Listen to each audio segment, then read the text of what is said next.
आएको गरम भने छोरालाई नि गरम भने खै कता छ हौ देख्दिनँ त हौ बाउ छोरालाई पुरा गरम भने हाम्रो यस्तो घाम लागेको छ नि त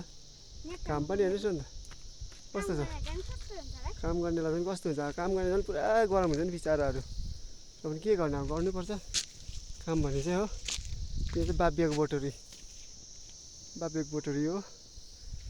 बाउ छोराको टुर चाहिँ खतरा भयो है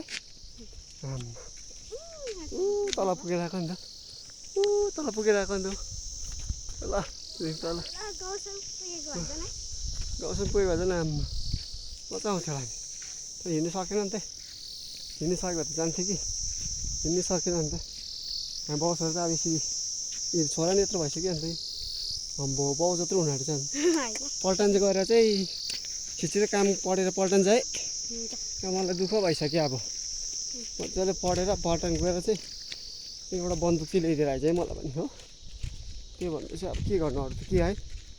पल्टन गएर अरू जग्गा के गर्छ सब मुन्त पल्टनमै भने मुखमै त हामी चाहिँ पल्टनै मात्रै जो सम्झिन्छु म अरू काम गर हो त्यतिको पल्टन पनि कति जानु है अरू काम गऱ्यो भने भइहाल्छ नि त्यो अब हामी चाहिँ घरतिर पो फर्केको अब चियाबारी डुलेर चियाबारीहरू कस्तो ठुलो चाहिँ छ नि त आम्बो अरू बेला आयो भने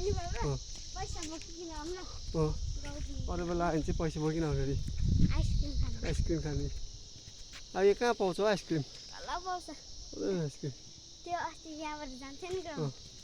गर्न आइसक्रिम पाउँछ अस्ति मैले 50 रुपियाँ खाऊ ल त्योभन्दा ज्यादा पाउँदैन ल ल 50 रुपियाँ पिस आमाले फिस ल्याउँछु भन्दै थियो ल्याउँछ ल्याउँदै खानु